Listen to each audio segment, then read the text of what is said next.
अस्सलाम वालेकुम दोस्तों। आज हम एक नई वीडियो और एक नई एक्सरसाइज के साथ हाजिर हुए हैं। आज हम एक्सरसाइज 1.2 करेंगे। इससे पहले कि हम एक्सरसाइज स्टार्ट करें, मैं आपको कुछ इंपॉर्टेंट कॉन्सेप्ट्स के बारे में बताना चाहता हूं, ताकि मैं पहले आपको एक्सप्लेन कर दूं, उसके बाद हम एक्सरसाइज के क्वेश्चंस की तरफ चलेंगे। ओके, तो सबसे पहले तो हम डिस्कस करेंगे स्क्वायर मैट्रिक्स के बारे में कि स्क्वायर मैट्रिक्स होती क्या है। ठीक है, स्क्वायर मैट्रिक्स।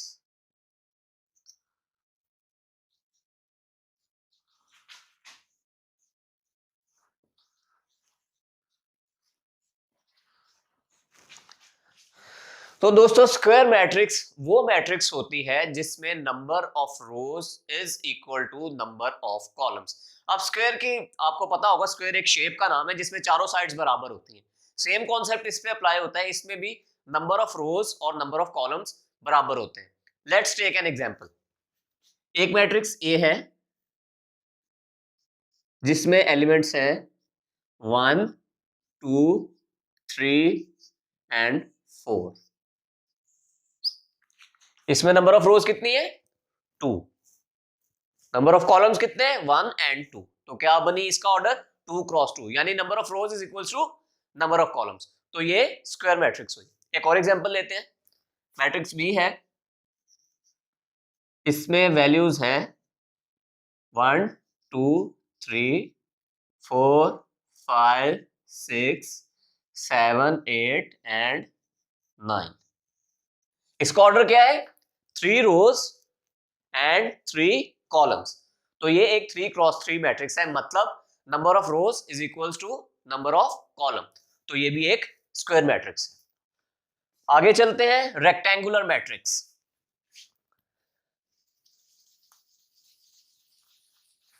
अब हम रेक्टेंगुलर मैट्रिक्स के बारे में डिस्कस करेंगे।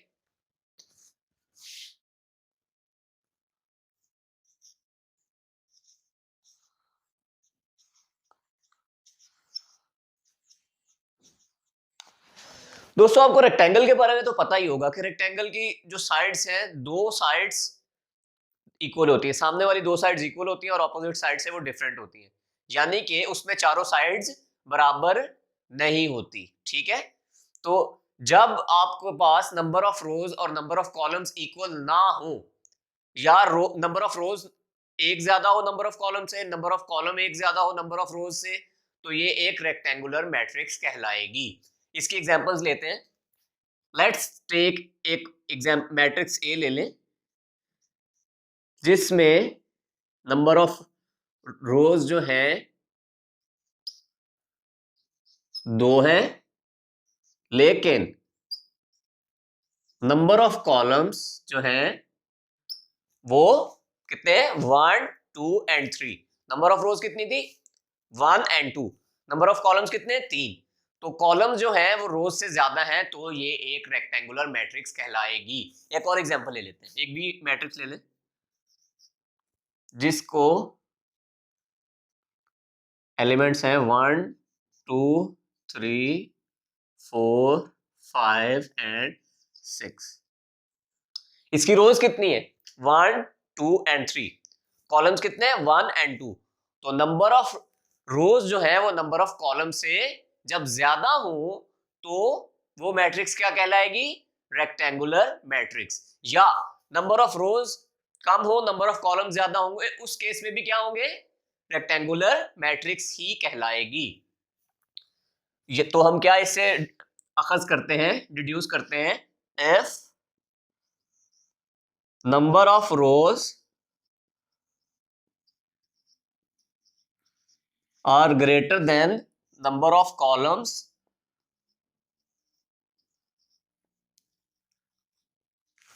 or number of columns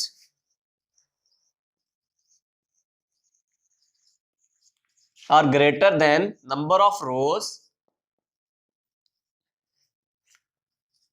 तभी ये एक रेक्टेंगुलर मैट्रिक्स कहलाएगी। तो ये थी रेक्टेंगुलर मैट्रिक्स। अब हम आते हैं रो मैट्रिक्स की तरफ।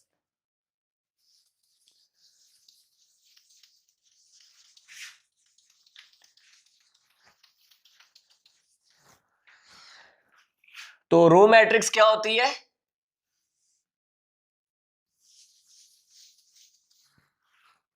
ऐसी मैट्रिक्स जिसमें सिर्फ एक रो हो, सॉरी ये हम रिमूव करेंगे। तो ऐसे मैट्रिक्स जिसमें सिर्फ एक रो हो वो रो मैट्रिक्स कहलाती है, इररिस्पेक्टिव ऑफ कॉलम्स। या इस केस में 3 कॉलम्स हैं, आप 5 कर ले, 7 कर ले, 10 कर ले, जितने मर्जी कॉलम्स हो, अगर रो एक है तो वो मैट्रिक्स क्या कहलाएगी? Row matrix. अब हम आते हैं कॉलम मैट्रिक्स की तरफ। इस केस में एक मैट्रिक्स ए थी, उससे पहले मैं आपको ये बता दूं कि एक ए मैट्रिक्स थी, उसमें सिर्फ एक रो थी, वो मैंने आपको दिखाई है कि किस तरह की होती है रो मैट्रिक्स। अब आते हैं कॉलम मैट्रिक्स की तरफ।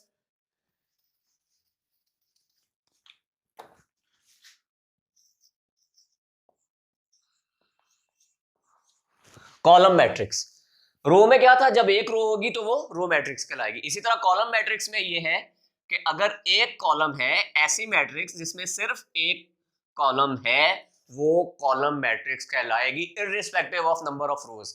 नंबर ऑफ रोज चाहे जितनी मर्जी हो, अगर सिर्फ एक कॉलम है तो वो कॉलम मैट्रिक्स कहलाएगी।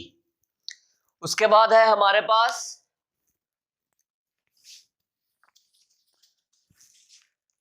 Diagonal matrix.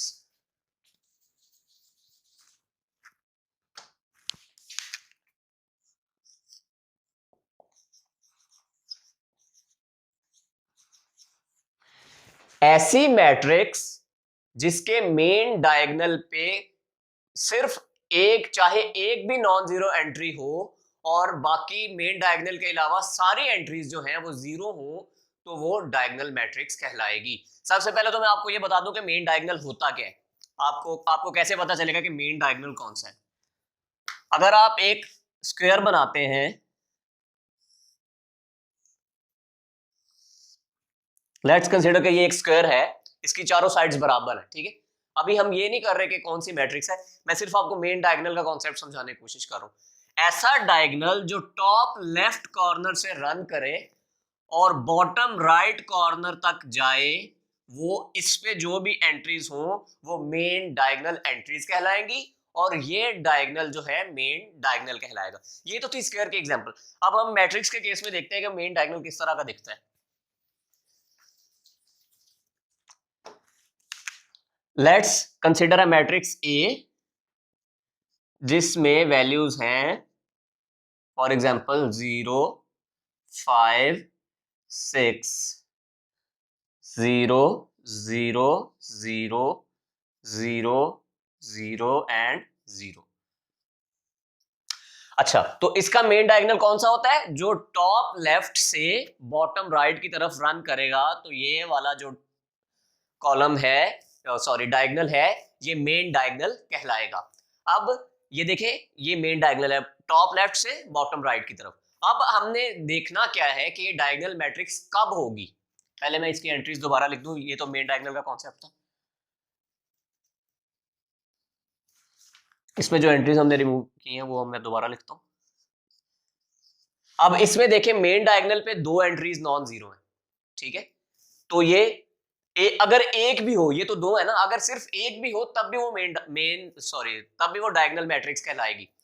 अब अगर फॉर एग्जांपल हमारे पास ऐसा केस था कि यहां पे भी 0 हो और फिर भी एक नॉन जीरो एंट्री तो बची है ना हमारे पास मेन डायगोनल पे, फिर भी ये जो है डायगोनल मैट्रिक्स ही कहलाएगी, अनलेस ये सारी एंट्रीज जब तक 0 ना हो जाए तब तक ये डायगोनल मैट्रिक्स ही कहलाएगी। और एक तो ये कंडीशन थी। दूसरी कंडीशन ये थी कि मेन डायगोनल के अलावा बाकी एंट्री 0 होनी चाहिए। फॉर एग्जांपल यहां पे 1 और 2 आ जाए, 1 आ जाए और यहां पे 0 आ जाए, तब भी ये डायगोनल मैट्रिक्स नहीं रहेगी। यानी कि मेन डायगोनल के अलावा बाकी तमाम एंट्रीज जो हैं 0 होनी चाहिए, तभी एक मैट्रिक्स जो है वो डायगोनल मैट्रिक्स कहलाएगी। आई होप कि आपको समझ आ गया होगा। अब हम आगे चलते हैं। डायगोनल मैट्रिक्स के बाद हम चलेंगे scalar matrix. Scalar matrix, scalar matrix भी एक डायगोनल मैट्रिक्स की ही टाइप है। इसमें भी मेन डायगोनल के अलावा अगेन मैं रिपीट करूं कि स्केलर मैट्रिक्स भी डायगोनल मैट्रिक्स की ही टाइप है, यानी कि इसमें भी कुछ ऐसा ही होगा कि मेन डायगोनल में एटलीस्ट एक एंट्री तो नॉन जीरो होगी और मेन डायगोनल के अलावा बाकी सारी एंट्रीज जो है जीरो होंगी। तो पहले तो मैं ये लिख देता हूं बाकी एंट्री जीरो हो गई। अब मेन डायगोनल पे ऐसा क्या हो कि वो डायगोनल मैट्रिक्स स्केलर मैट्रिक्स बन जाए कि जब मेन डायगोनल की तमाम एंट्रीज बराबर होंगी उस केस में जो डायगोनल मैट्रिक्स है वो स्केलर मैट्रिक्स कहलाएगी। अब देख ले, ये मैंने ये 2 ले लिया, यहाँ पे 2 ले लिया, यहाँ पे भी 2 ले लिया।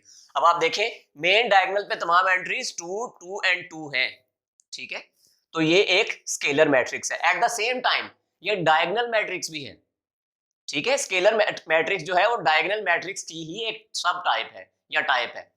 उसके आगे हम चलते हैं आइडेंटिटी मैट्रिक्स। अगर हम इसी मैट्रिक्स में थोड़ी सी चेंजिंग करके मैं आपको बता सकूं कि आइडेंटिटी मैट्रिक्स क्या होती है, तो वो कुछ इस तरह से होगी कि अगर मेन डायगोनल पे तमाम एंट्रीज मेन डायगोनल पे तमाम एंट्रीज जब 1 हो तो वो मैट्रिक्स जो है आइडेंटिटी या यूनिट मैट्रिक्स भी इसको कहा जाता है।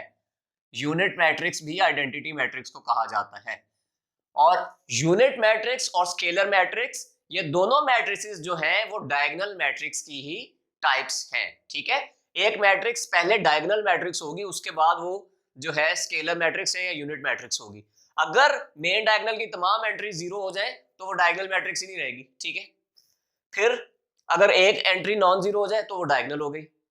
अगर सब एंट्रीज बराबर हो गई तो वो स्केलर मैट्रिक्स हो गई। अगर सब मेन डायगोनल की एंट्रीज 1 हो गई तो वो यूनिट या आइडेंटिटी मैट्रिक्स हो गई। अब हम आगे चलेंगे null matrix. Let's consider a matrix A again. अगर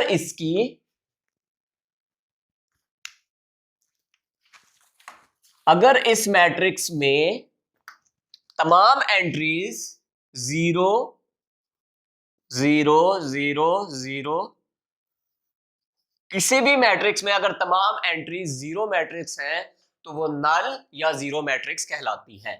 क्या कौन सी मैट्रिक्स कहलाती है? नल मैट्रिक्स, ठीक है जी। अब एक और छोटा सा कॉन्सेप्ट है जो मैं आपको देने जा रहा हूं, उसके बाद हम एक्सरसाइज के क्वेश्चन स्टार्ट करते हैं। Transpose of a matrix. Transpose क्या होता है मैट्रिक्स का?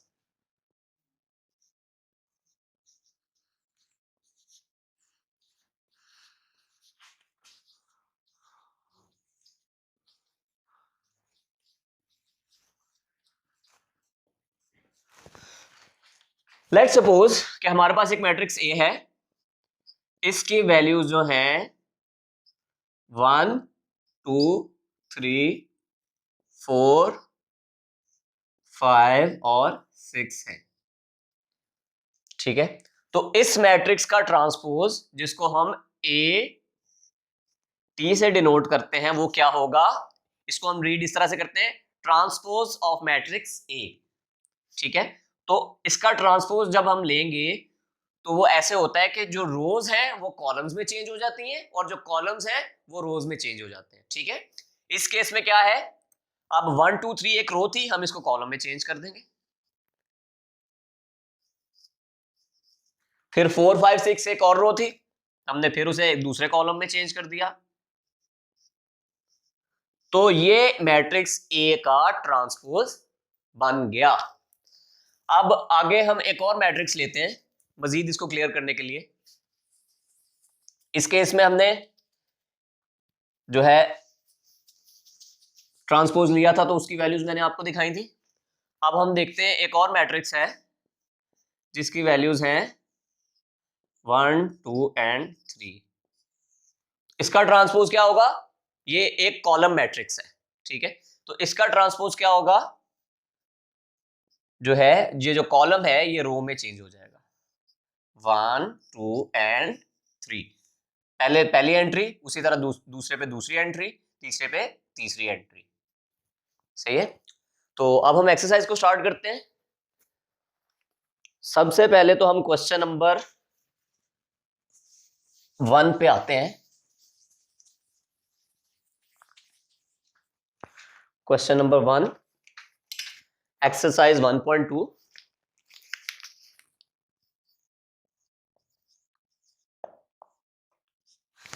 अच्छा, इसमें बताना है जी, from the following matrices identify unit matrices, row matrices, column matrices and null matrices. वो मैंने सारा आपको कॉन्सेप्ट दे दिया। अब हम सिर्फ इसमें जो है 1 बाय 1 जो है बताएंगे कि यूनिट मैट्रिक्स है, कॉलम मैट्रिक्स है, या रो मैट्रिक्स है, या नल मैट्रिक्स है। अच्छा जी, मैट्रिक्स ए की एंट्रीज है 0 0 0 एंड 0। इसके तमाम एलिमेंट 0 हैं, तो ये कौन सी मैट्रिक्स होगी? Quickly, null matrix. ऐसा ही है। फिर बी में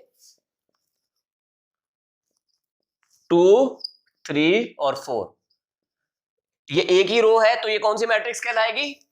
रो मैट्रिक्स। मैट्रिक्स में ऊपर से वही मैट्रिक्स ही कहलाएगी, ठीक है। अच्छा जी, अब सी में 4 0 6, एक ही कॉलम है, तो ये इस मैट्रिक्स को आप गैस कर सकते हैं कौन सी होगी? Column matrix.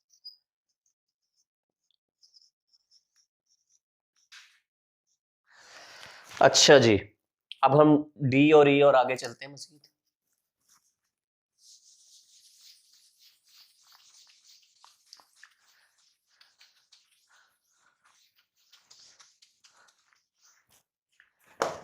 मैट्रिक्स डी जो है 1 0 0 1, मेन डायगोनल के अलावा सब एंट्रीज 0 है और मेन डायगोनल पे 1 है, तो कौन सी मैट्रिक्स हुई ये? यूनिट या आइडेंटिटी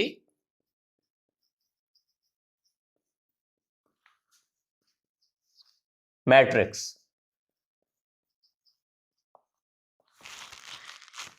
ई में, मैट्रिक्स ई में एक ही एलिमेंट है जो कि 0 है, यानी कि इसके सारे एलिमेंट 0 हुए, तो ये क्या हुआ? Null matrix.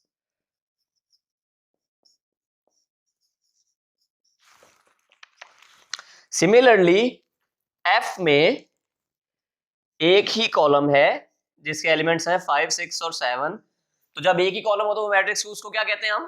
Column matrix. तो ये क्या होगी? Column matrix.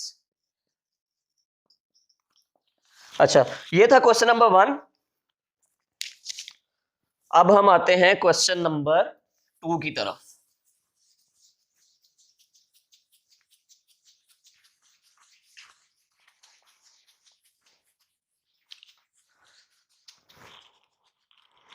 अच्छा जी, सबसे पहले हमने पार्ट ए में इन्होंने हमें कहा है कि इनमें से आइडेंटिफाई करनी है स्क्वायर मैट्रिसेस। हम 1 बाय 1 चलते हैं, पहले स्क्वायर मैट्रिसेस को देख लेते हैं। क्वेश्चन नंबर 2 था, सॉरी 2 का पार्ट ए। इसमें स्क्वायर मैट्रिक्स ढूंढनी है, मैट्रिसेस हमने ढूंढनी है इनमें से। तो अगर हम देखें तो इसमें पार्ट 3, पार्ट 4, पार्ट, अब आप कहेंगे कि पार्ट 4 में यार एक जो है, पार्ट 3 हम लिख लेते हैं पहले। 3, एक 3 है स्क्वायर मैट्रिक्स, और फिर है जी उसके अलावा 4 है, 4 के अलावा 8 भी है। बस यही स्क्वायर मैट्रिसेस हैं आपके पास। अच्छा, पार्ट 3 की एंट्रीज क्या हैं? 6 -4 3 एंड -2। नंबर ऑफ रोज और नंबर ऑफ कॉलम्स बराबर हैं, तो ये स्क्वायर मैट्रिक्स हुई। इसी तरह पार्ट 4 पे आए तो 1 0 0 1। अब आप कहेंगे यार ये तो एक आइडेंटिटी मैट्रिक्स है, स्क्वायर मैट्रिक्स कैसे हुई? लेकिन इसमें नंबर ऑफ रोज और नंबर ऑफ कॉलम्स भी तो बराबर है ना, तो ये स्क्वायर मैट्रिक्स भी होगी।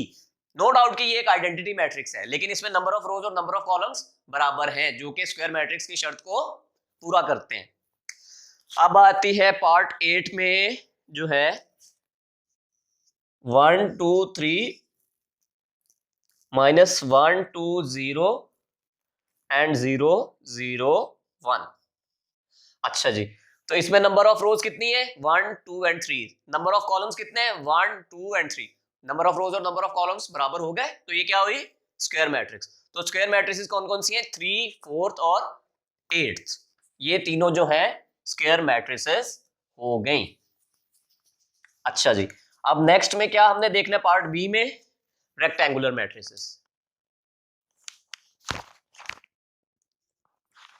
इसमें हमने देखनी है रेक्टेंगुलर मैट्रिसेस।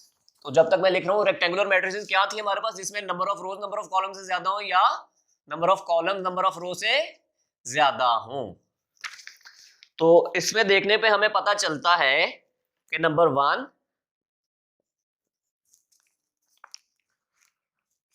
और नंबर 5 और नंबर 9 जो है हमारे पास कौन सी मैट्रिसेस हैं? Rectangular matrices. ठीक है, तो अच्छा जी, 1 5 9 और कौन कौन सी है?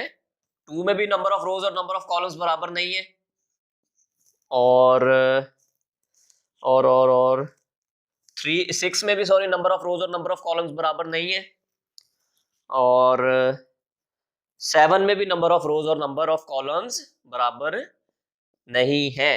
अच्छा, इनमें से कुछ तो आपको आप कह रहे होंगे कि यार जैसे पार्ट 2 है वो एक कॉलम मैट्रिक्स है, तो ये रेक्टेंगुलर मैट्रिक्स कैसे हो गई? कॉलम मैट लेकिन इसमें आपने ये देखा है कि नंबर ऑफ रोज और नंबर ऑफ कॉलम्स तो बराबर नहीं है ना।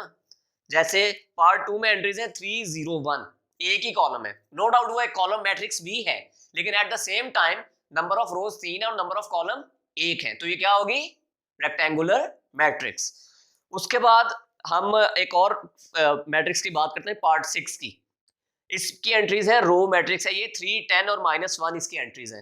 रो मैट्रिक्स ये है, कोई डाउट नहीं है, लेकिन इसमें नंबर ऑफ कॉलम्स 3 है और नंबर ऑफ रो 1 है, तो ये at the same time rectangular matrix भी होगी। उसके अलावा पार्ट 7 एक कॉलम मैट्रिक्स है जिसकी एंट्रीज है 1 0 0। ठीक है, तो ये कॉलम मैट्रिक्स है, लेकिन at the same time number of रोज 3 है और नंबर ऑफ कॉलम 1 है, तो ये क्या होगी? Column matrix. अच्छा अच्छा जी, अब हम पार्ट सी में देखेंगे row matrices. Row matrices, row matrices में कौन कौन सी है? Part 6 number 6 matrix row matrix है, और एक ही मैट्रिक्स जो है इसमें रो मैट्रिक्स है। ठीक है, जिसके एंट्रीज हैं 3 10 और -1, एक रो है तो ये रो मैट्रिक्स होगी। उसके अलावा हमने क्या देखना है? Column matrices. Sorry, column matrices. अच्छा, देखने में पता चलता है कि पार्ट 2 और पार्ट 7 जो है मैट्रिक्स 2 और मैट्रिक्स 7 जो है वो कॉलम मैट्रिसेस हैं। मैट्रिक्स 2 की एंट्रीज हैं 3 0 1 और मैट्रिक्स 7 की एंट्रीज हैं 1 0 0। अच्छा, ये बात मैं रो मैट्रिसेस में बताना भूल गया दोहराना, कि अब इसमें एक ही कॉलम है, इसमें भी एक ही कॉलम, तो ये कॉलम मैट्रिक्स है, लेकिन ये at the same time number of columns कितने हैं? 1, और नंबर ऑफ रोज कितनी है? 3, तो ये रेक्टेंगुलर मैट्रिक्स भी होंगी। अच्छा, फिर है आइडेंटिटी मैट्रिक्स। आइडेंटिटी मैट्रिक्स जरा जल्दी से रिवाइंड करें, क्या कहा था हमने? कि नॉन मेन डायगोनल के अलावा तमाम एंट्रीज 0 हो और मेन डायगोनल पे तमाम एंट्रीज 1 हो, तो क्या होगी वो? Identity matrix. सॉरी, हम पार्ट ई को देख रहे हैं, तो पार्ट ई में जो है हमारे पास आइडेंटिटी मैट्रिक्स ढूंढनी है आपने। इसमें क्या होगा? Matrix 4 only matrix 4। मैट्रिक्स 4 जो है वो आइडेंटिटी मैट्रिक्स होगी जिसकी एंट्रीज है 1 0 0 एंड 1। मेन डायगोनल पे 0, मेन डायगोनल के अलावा तमाम, मेन डायगोनल पे 1, मेन डायगोनल के अलावा तमाम एंट्रीज 0। अब आते हैं हम जो है एफ, जो हमारा इस क्वेश्चन का फाइनल पार्ट है, नल मैट्रिक्स। नल मैट्रिसेस। अच्छा जी, देखने पे पता चलता है कि एक ही मैट्रिक्स है जिसकी एंट्रीज 0 है और वो है मैट्रिक्स 9। उसमें एंट्रीज है 0 0 0 0 0 एंड 0। इसकी तमाम एंट्रीज 0 है, तो ये क्या हुई? Null matrix. अच्छा, तो इसी पे हमारा जो है क्वेश्चन नंबर 2 जो है खत्म होता है। अब हम क्वेश्चन नंबर 3 की तरफ आते हैं।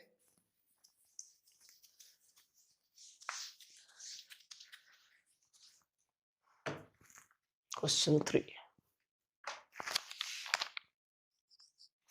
क्वेश्चन नंबर 3 में हमसे पूछा गया है कि आइडेंटिफाई करें डायगोनल मैट्रिक्स, स्केलर मैट्रिक्स और यूनिट मैट्रिक्स। जब मैं समझा रहा था आपको तो मैंने बताया था कि स्केलर मैट्रिक्स और यूनिट मैट्रिक्स दोनों किसकी टाइप्स है? डायगोनल मैट्रिक्स की। तो जो डायगोनल, जो स्केलर और यूनिट मैट्रिक्स है, एट द सेम टाइम क्या होंगी? डायगोनल मैट्रिक्स भी होंगी। ठीक है, तो अब हम आते हैं पार्ट ए की तरफ। Part A is equals to 4 0 0 and 4। Main diagonal पे एंट्रीज बराबर, बाकी एंट्रीज 0। तो ये क्या हुई? स्केलर मैट्रिक्स भी हुई। दूसरी कंडीशन क्या थी कि मेन डायगोनल पे कोई एक एंट्री नॉन जीरो हो और बाकी 0 हो, तो ये क्या हुई? डायगोनल मैट्रिक्स भी हुई। आई होप आपको ये बात क्लियर होगी। अब पार्ट बी है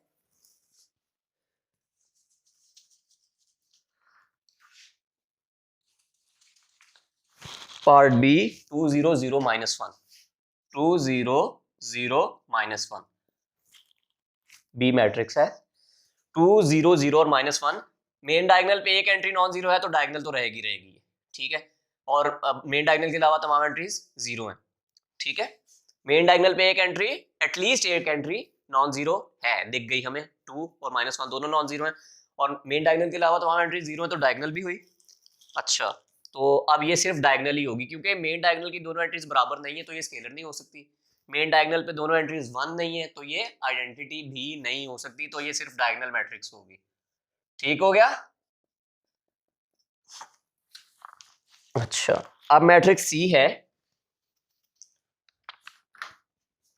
सी ओ, इसकी एंट्रीज क्या है?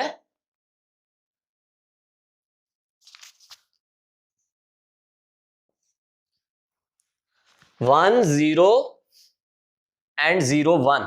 मैट्रिक्स सी है, इसकी एंट्रीज है 1 0 0 1। तो डायगोनल मैट्रिक्स तो ये है ही है, क्योंकि मेन डायगोनल पे एक entry non zero, main diagonal के अलावा तमाम एंट्रीज 0। फिर मेन डायगोनल पे दोनों एंट्रीज 1 है, तो ये आइडेंटिटी मैट्रिक्स भी होगी, आइडेंटिटी या यूनिट मैट्रिक्स। अच्छा, पार्ट डी में क्या है?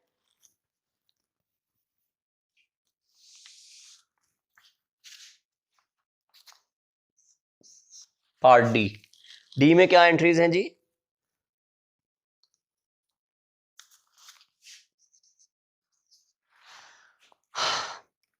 मेन डायगोनल पे एक एंट्री नॉन जीरो दिख गई, मेन डायगोनल के अलावा तमाम एंट्रीज 0 दिख गई, तो ये क्या हुई? Diagonal matrix. क्योंकि मेन डायगोनल पे दोनों एंट्रीज बराबर नहीं है तो ये स्केलर मैट्रिक्स नहीं है। मेन डायगोनल पे दोनों एंट्रीज 1 नहीं है तो ये यूनिट मैट्रिक्स भी नहीं है, तो ये सिर्फ डायगोनल मैट्रिक्स होगी, जो डी है। उसके बाद हम आते हैं मैट्रिक्स ई पे। ये थोड़ा सा जो है लेंथी कह लें आप, लेकिन मुश्किल नहीं है।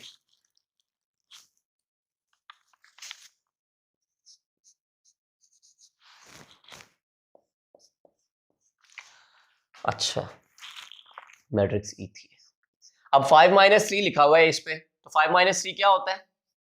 2 0 0 1 + 1 लिखा हुआ है, तो 1 + 1 क्या होता है? 2। तो मैट्रिक्स ई इस तरह की दिखती है अगर हम इसे सिंप्लीफाई करें। इसी तरह की दिखनी चाहिए। तो मेन डायगोनल पे एक एंट्री नॉन जीरो तो हमें दिख ही गई है, मेन डायगोनल के अलावा सारे जीरो हैं तो डायगोनल मैट्रिक्स तो हम कह देंगे इसे। उसके बाद अगर हम देखें तो मेन डायगोनल पे दोनों एंट्रीज बराबर हैं, तो ये कौन सी मैट्रिक्स हुई? स्केलर मैट्रिक्स भी होगी। उसके बाद हम आएंगे क्वेश्चन नंबर 4 की तरफ। क्वेश्चन नंबर 3 इस पे खत्म हो गया।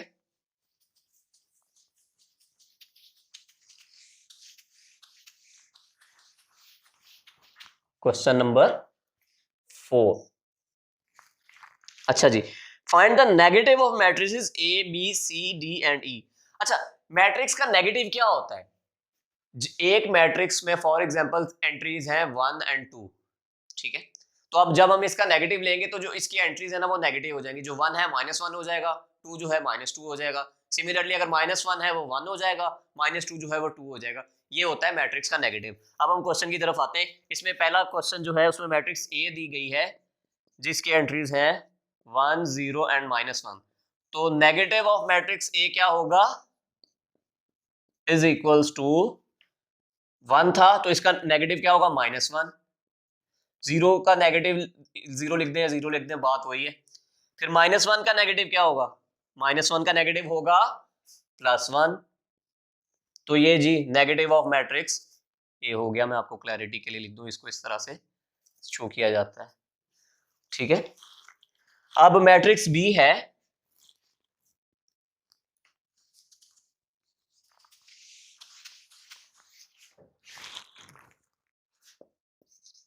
इसकी क्या एंट्रीज है? 3 -1 2 एंड 1। इसका नेगेटिव क्या होगा? Negative B is equals to 3 था तो 3 का नेगेटिव क्या होगा? -3। -1 का नेगेटिव क्या होगा? +1। जब आप स्पेसिफाई अगर ना भी करें तो प्लस अंडरस्टूड होता है। 2 का नेगेटिव क्या होगा? -2। और 1 का नेगेटिव क्या होगा? -1। ये दो पार्ट मैंने आपको करवा दिए हैं, बाकी पार्ट्स में भी यही कॉन्सेप्ट चलेगा। तो अब हम क्वेश्चन नंबर 5 की तरफ मूव करते हैं।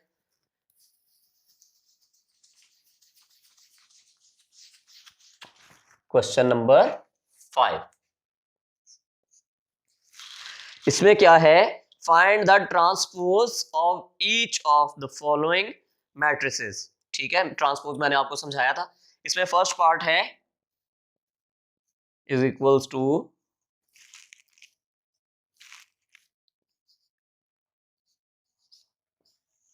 तो ए ट्रांसपोज क्या होगा? कॉलम मैट्रिक्स है तो कॉलम्स किस में चेंज हो जाएंगे? रो में। 0 पहला था, 1 दूसरा हो जाएगा और -2 तीसरा हो जाएगा। तो हमने रो मैट्रिक्स को कॉलम मैट्रिक्स में बदल दिया या रो को कॉलम में बदल दिया, तो ये कॉलम सॉरी ए मैट्रिक्स का जो है ट्रांसपोज हो गया। इसी तरह पार्ट बी है। पार्ट बी में आपको क्या दिया गया है? 5 1 -6। इसका ट्रांसपोज क्या होगा? बी ट्रांसपोज विल बी, अब ये रो मैट्रिक्स थी तो कॉलम में चेंज हो जाएगी। 5 पहला था, पहला ही रहेगा। 1 दूसरा था, दूसरा ही रहेगा। -6 तीसरा था, तीसरा ही रहेगा। लेकिन रोज वाली चीजें कॉलम्स में बदल जाएंगी, कॉलम में बदल जाएंगी इस केस में, क्योंकि एक कॉलम। अच्छा, अब हम एक और पार्ट कर लेते हैं इसमें से। वैसे आई होप आपको कॉन्सेप्ट तो समझ में आ गया होगा, लेकिन ये एक एक रो और एक एक कॉलम वाली थी। तो मैं आपको मैट्रिक्स सी का बताता हूँ। Is equals to 1 2 3 2 -1 0। तो सी का ट्रांसपोज क्या होगा? पहले आप पहले कॉलम को, ये दो कॉलम्स है ना इसमें, पहले कॉलम सॉरी हाँ इसमें नंबर ऑफ कॉलम ज्यादा, पहले कॉलम को पहली रो में कर लोगे 1 2 3।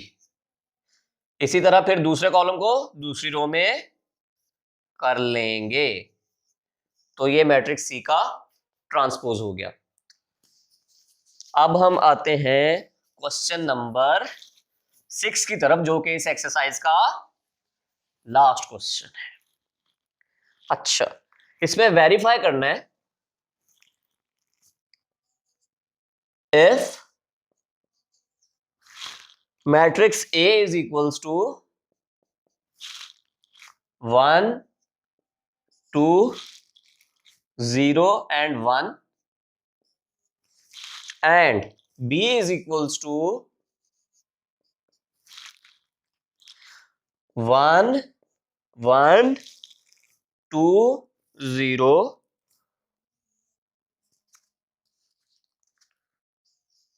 तो पार्ट 1 में हमने वेरीफाई करना है, वेरीफाई दैट, क्वेश्चन में ऐसे था, वेरीफाई दैट, अच्छा जी, पार्ट ए में हमने वेरीफाई करना है कि ए ट्रांसपोज होल का ट्रांसपोज जो है वो मैट्रिक्स ए के बराबर वापस आता है। ए ट्रांसपोज का मतलब है कि हमने 2 बार ट्रांसपोज लेना है, पहले मैट्रिक्स ए का ट्रांसपोज लेना है, फिर जो वैल्यू आए उसका फिर ट्रांसपोज लेना है, तो इसको कहते हैं हम ए ट्रांसपोज का ट्रांसपोज। ठीक है, अब ए ट्रांसपोज हम लेंगे पिछले क्वेश्चन में जिस तरह हमने किया, उसका क्या ट्रांसपोज बनेगा, रोज कॉलम में चेंज हो जाएंगी, 1 2 और 0 और 1। ठीक है, ए ट्रांसपोज हो गया। अब ए ट्रांसपोज का ट्रांसपोज क्या बनेगा, ट्रांसपोज अगर हम लें तो वो क्या बनेगा, 1 0 2 1। अच्छा, ये लास्ट मैट्रिक्स आपको जो है मैट्रिक्स ए नहीं दिखाई दे रही, मैट्रिक्स ए यही थी ना, 1 2 0 1। तो हमने क्या प्रूव किया कि जब हमने मैट्रिक्स ए का 2 बार ट्रांसपोज लिया तो वो वापस मैट्रिक्स ए ही बन गई। तो इस तरह से आपका क्वेश्चन नंबर 1 हमने वेरीफाई कर दिया, पार्ट 1 क्वेश्चन नंबर 6 का। अब पार्ट बी में क्या कहा गया है या पार्ट 2 में क्या कहा गया है, कहते हैं जी बी ट्रांसपोज का ट्रांसपोज वापस मैट्रिक्स बी बनाएगा। बी मैट्रिक्स ले लें, 1 1 2 0, बी ट्रांसपोज क्या बनेगा, 1 1 2 and 0। अब बी ट्रांसपोज का ट्रांसपोज क्या बनेगा, इसका ट्रांसपोज लें तो वो बनेगा 1 2 1 0, 1 2 1 0 या 1 1 2 0।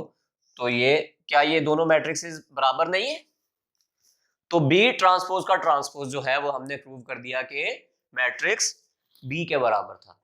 तो दोस्तों ये थी आज की वीडियो, उम्मीद करता हूं आपको पसंद आई होगी। अगली वीडियो में इंशाल्लाह हम एक्सरसाइज 1.3 के साथ हाजिर होंगे। तब तक के लिए अल्लाह हाफिज। और जाने से पहले मैं एक चीज आपको आपसे रिक्वेस्ट है मेरी कि काइंडली आप हमारे चैनल को सब्सक्राइब करें, लाइक करें और बेल आइकन पे भी क्लिक करें ताकि इसी तरह की वीडियोस आप तक पहुंचती रहें। अल्लाह हाफिज।